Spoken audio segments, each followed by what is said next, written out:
Good day, everybody. This is John Scarborough. My voice is getting a little bit better, but for some reason it takes an awful long time to get to where it's not hoarse anymore. I think part of it is I keep making dang videos. I don't know why, but for some reason, as soon as my voice got hoarse, not only was there a lot of pretty decent videos that I could make, but because I tend to make videos when it seems like they're of actual value, rather than just trying to throw a video out just whenever, you know what I mean. I try to make sure I do that. So, but anyway, so it's crazy because as soon as I get my voice messed up, then all of a sudden I got all kinds of videos to put out. And also I've had multiple calls I've had to make and just all kinds of crazy stuff, and it's like I can't shut up. So maybe y'all should just tell me to shut up. But anyway, get back to the video here. This is a white oak. It's a fairly tall white oak. We have several of these white oaks. We actually have some really good white oaks that are, I don't know, some of them. I think I've got one that might be close to 36 inches at the bottom, which is a pretty good size white oak. This one right here I think might be 18 to 20 something inches. I'm not exactly sure. And I don't know how to do the math on how to get the board feet out of it. Of course, obviously, anytime you got a tree that's that gnarly, you never know how to, you don't know for sure how many board feet you're going to get because there's going to be a lot of problems. And then, as y'all, I don't know if any of y'all can see this, there's actually some barbed wire that's in there. Somebody had a fence coming down in here, and anyway, it had grown into the tree, and that's something you really got to watch when you are cutting stuff in a sawmill. That bit of lumber right there that you would save, it ain't worth saving. You're going to destroy the blade on your sawmill and everything else. So that's one thing I'm going to have to be real careful about, is make sure that I don't hit anything with the chainsaw, because you can mess up a chainsaw too. So be cautious of that, and understand that you're going to have to cut all of that out. Now, with that being said, I am still, instead of cutting up high, because I could cut up high, but I'm not going to do that. I'm going to go ahead and get it cut all the way out if possible. The only benefit that I could really see in cutting up high is you gain leverage if you've just got a tractor and you want to go over there and push it out. But honestly, I'm just going to cut it down low enough to where it doesn't hit a brush hog, and then we're going to call it good. But anyway, the biggest reason I'm cutting this down is because you can tell it's been hit by lightning several times, and it's just a gnarly tree. It's not a healthy tree. It's never going to grow into anything good, and it's really the best thing you can do is selectively find trees that are junk and wean those out. That way, or weed those out. That way, the other trees that are healthier can become even more healthy. But anyway, so we're going to get a lot of good lumber out of this. We're going to also get a lot of shiitake mushrooms. We just got our shiitake mushroom, our first shiitake mushroom spawn, and we also are going to have our sawmill here on tomorrow. And I know a lot of you are going to say, well, now, John, you're just starting in way too many things all at one time. And that is not the way I intended it to be. I actually ordered the sawmill quite a while back ago. And that's just kind of the way it worked out. But with that being said, to me, it kind of makes sense. If you're cutting trees, it makes sense to have as many different avenues to use that tree as possible. I've seen so many people, they cut trees and the only thing they can think to do with it is use it for firewood, which is fine. It saves you energy and everything else. But then the other thing is some of it may even rot because they don't even have time to burn it all. Or I've seen also, if they don't have enough room, they'll make a big old huge bonfire, and it's like okay, there's nothing wrong with that. I'm not gonna down you for that, not a bit, but imagine how much you can get out of something like this. We're talking about one tree. Let's just consider the value that we can get out of this one tree. Okay, when you turn all of those limbs into shiitake mushrooms, and then you come down the tree just a little ways, you get to the logs that are just too big for shiitakes. You don't want to go so big that it's heavy. Okay, so you come down and you're really heavy, but it's not a very good log to cut up and throw in your mill. Well, those logs, being white oak, make excellent logs for setting stuff on, okay? It'll last way longer than a pallet. And for me, I use it for all kinds of stuff. I mean, you can use it for setting your hay on if you don't have anywhere to put your hay, and to make it last significantly longer. I use it, we have a welding shop that we do some stuff out of here and there. Mostly it's for us, but anyway, I'll find some good deals at scrap yards and stuff, or sometimes I'll go to sales and stuff. Since we do, since I do know how to use metal, I'm always looking for a good deal on metal, you know. So I'll use it to stack metal on, I'll use it to stack stuff and to store stuff and just all sorts of different things. Those white oak logs make a huge difference. Plus, those logs, now I don't know for sure about this, don't quote me on this, but I wouldn't be surprised if you could use some of those smaller logs to set your initial boards on. Now, that may be a bad idea because you probably want a good flat surface. So if you did do it, you'd probably want to set that down and then set your pallet. And honestly, that's probably a stupid thing that I even said. But that's one thing that's possible. But when I really say it, it sounds stupider than real. But anyway, the point is that as you get down the tree, there's tremendous value in those logs because that's white oak. That stuff's going to last a long time. So you set something on there and you just don't have to worry about it, you know. It can sit there as long as you want it to, pretty much. I mean, yeah, in 10 years, it might be time to do something different, you know what I mean? But that's a long time, you know. Well, then you come down the tree and now you got all of these different things. And then like even this Y right here, look at this, that spot where that splits off. Now imagine if you cut right in there and then you cut your limbs off and you lay that piece on your sawmill and now you cut slabs out of that. Well, now you've got some beautiful material for coffee tables, you know. So there's just so much possibility that could come out of this. So then you get all the way down it and say you do have a wood burning stove. Well, now everything that you have no way of using, like for instance, you lay that thing on a sawmill and you cut all your sides off, you know, you got so much stuff that's thrown out. There's all your firewood. And you know what the best part is? You don't have to split any of it. You don't have to worry about splitting it. Now, I'm not saying that you won't have to split some stuff here and there. I'm just saying that there's so much more value in a tree than a lot of people put in there. So anyway, guys, I'm going to stop on that. I'm probably going to continue the video on in a little bit. But I want to kind of take y'all through this. I'm going to cut the tree down. Hopefully, I can make sure that there's no barbed wire in there. I have looked at this tree. The majority of the weight is on this side. It's fairly even, but the majority of it is on this side, which is good because that's the direction I want it to fall. And I have made sure, you know, I'm going to clean up a little of this mess around here because I want to have a place to run to. And for me, when I'm sitting there looking at it, there's barbed wire fence behind me. I know I can't run up through that barbed wire fence. And I usually don't like running directly behind where it's fallen.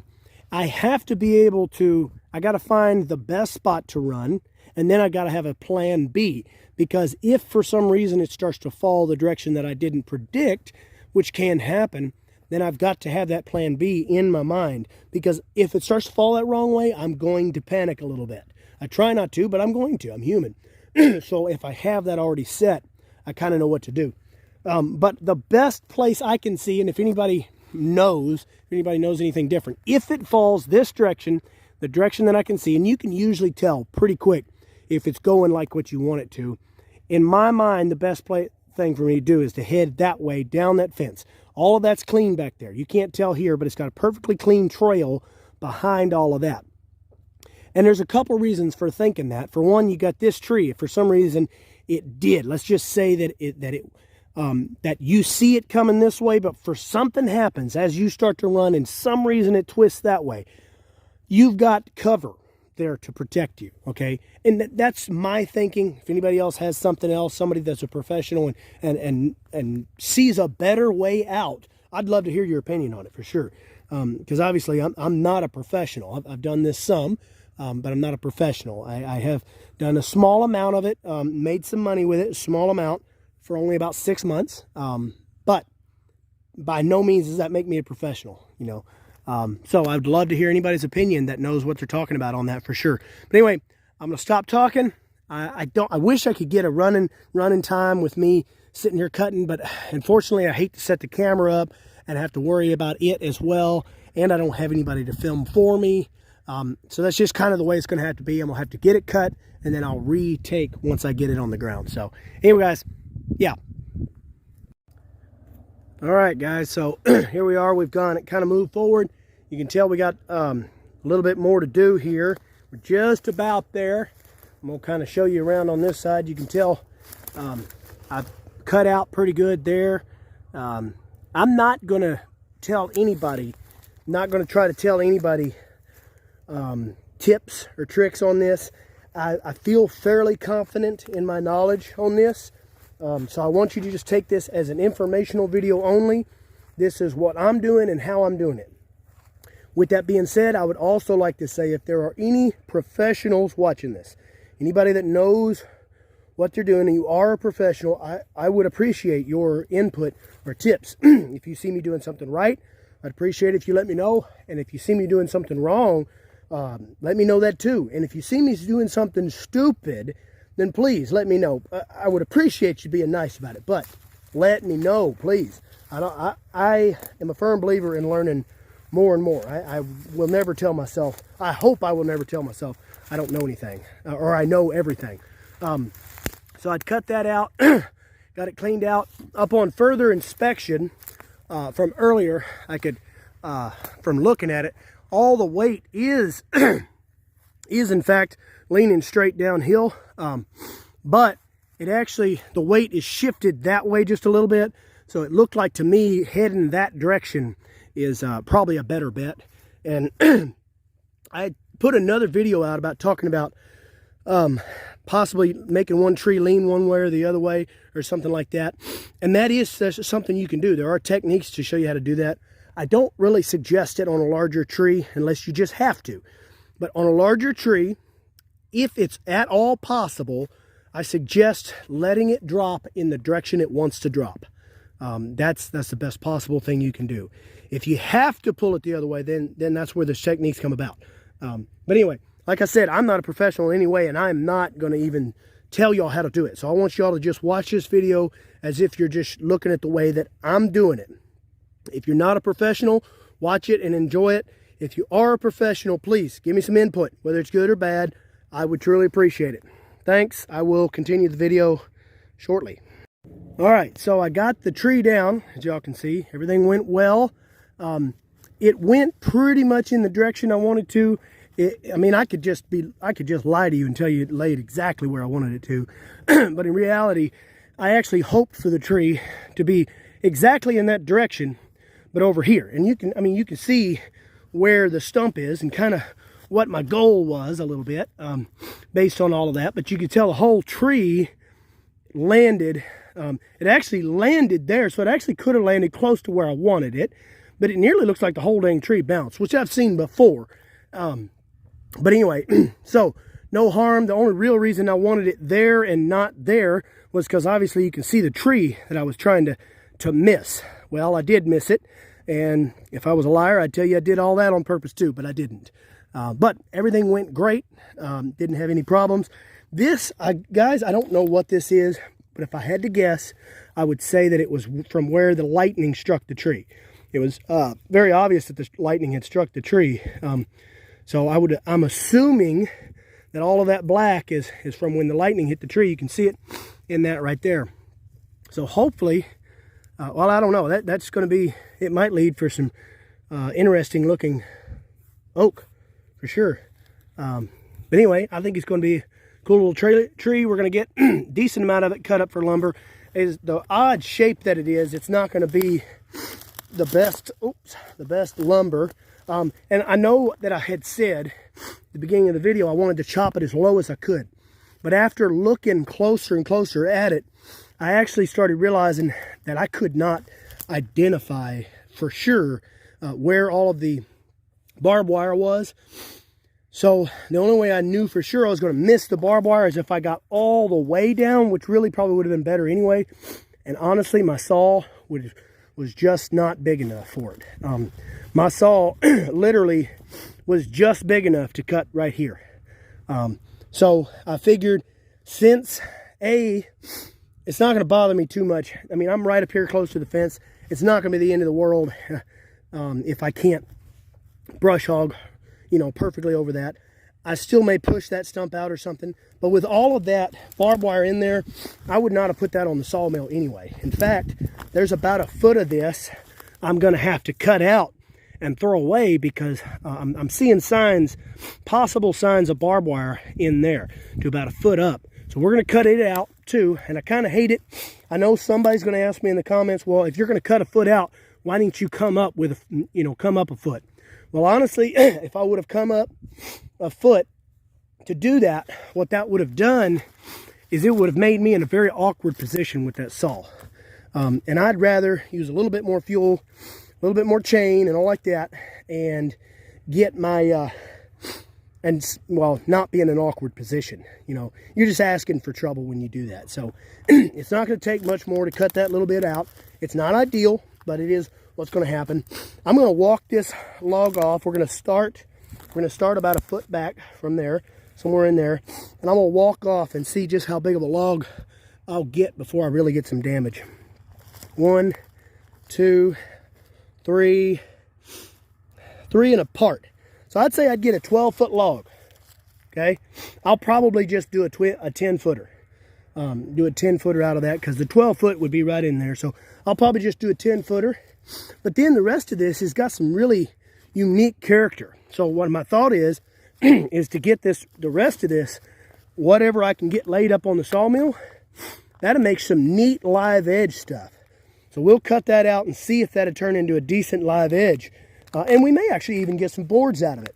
Just being struck by lightning, I don't know how good it will be. And then of course, past here, you know, it starts to get really, really bent. But you can see walking up here, you know, there was a lot of, there's just a lot of damage to the tree. I really believe this tree would have ended up dying eventually, you know. And the thing about an oak tree is once it dies in a pasture, if it stays there very long and you didn't cut it down, it becomes very dangerous. And it's difficult to cut down without cutting it down piece by piece. Because as soon as you go cutting on it, one of them big rotten limbs come down falling on you. And it's just, most time what ends up happening is, well, I'll point one out to you. Well, I'm going to try to view in on it. Y'all just bear with me here for maybe. Whoop, whoop. I'll watch out. I think you can see it. Maybe. Well, I won't be able to point at it. But I think you can see it out in there. I'm going to view out. Y'all bear with me. I'm doing brand new stuff here on the camera. But anyway, so that tree, I've known my wife for, I've known her for about 9 years. We've been married for a little bit less than that. We're getting real close to 8 years. But I've known her for about 9 years. And when I first met him, that tree was dead. And it had more limbs on it than that. That tree's been there. There's no telling how long it's been dead. It may have been dead. If it was dead, I mean, it looked dead and rotten then. It's very possible that tree has already been there for 20 years, okay? So that's 20 years of a tree that's not pulling any carbon, you know, pulling any carbon down. It's 20 years of a tree not doing anybody any good, 20 years of a tree being dangerous. I mean, it could end up being there for 25 to 30 years. You don't know. So if it looks like it's going to die, cut it down. Do something with it. Or get somebody to cut it down if you know what you're doing. Anyway, it all worked out pretty good. We're definitely going to get some shiitake out of it. Definitely going to be some good stacking logs in here for sure. Like all of this in here, I'm going to use all of that for stacking logs. You know, that'd be, of course, this tree is just really gnarly. So there will be some decent firewood here, okay? And then we got a lot of places in here that got busted up, you know. All this stuff might make some good stuff for smoking meat. I prefer red oak for smoking meat, but I've had some pretty decent meat out of a piece of white oak, you know. Don't want any of that bark on there, but it's pretty good. But there's some decent shiitake logs, or at least I'm hoping. And if there's not, then that's not a big deal. Actually, honestly, when I'm looking at it, I'm actually not seeing a huge number of logs. Like obviously we can get a log out of that one. It'd be a little on the small side. You know, a lot of the stuff that would have made better logs actually got split up and beat up, you know. So that's just kind of the nature of the game, you know. I think there's one there laying on the ground. I didn't get as much as I thought I might would have got. I think I'll get a few out of this one right here. Probably get a couple out of that one for sure, you know. And I could use all of them, but some of them are more gnarly than I want to use. So anyway, we'll see, guys. I've already got some logs, but I'm gonna call it quits on that video. Just kind of want to show y'all what we're doing. So y'all don't forget to like and subscribe.